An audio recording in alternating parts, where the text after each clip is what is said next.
Medchal municipal పరిధిలోని check post వద్ద Shri Renuka Yellamma Tirumala wines లోకి గుర్తు తెలియని వ్యక్తి చొరబడి 8,000 రూపాయల నగదు మద్యం బాటిళ్లను దొంగలించారు. ఈ చోరీకి సంబంధించిన దృశ్యాలు సీసీ కెమెరాలో నమోదయ్యాయి. వైన్స్ యజమాని మేడ్చల్ పోలీసులకు ఫిర్యాదు చేశాడు. పోలీసులు కేసు నమోదు చేసుకుని దర్యాప్తు చేపట్టారు.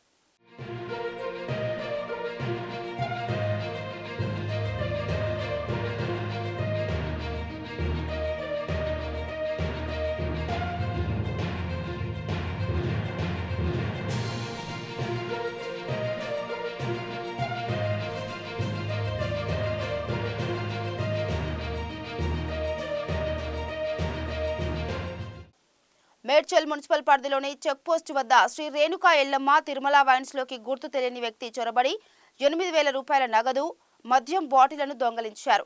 ఈ చోరీకి సంబంధించిన దృశ్యాలు సీసీ కెమెరాలో నమోదయ్యాయి. వైన్స్ యజమాని మేడ్చల్ పోలీసులకు ఫిర్యాదు చేశాడు. పోలీసులు కేసు నమోదు చేసుకుని దర్యాప్తు చేపట్టారు.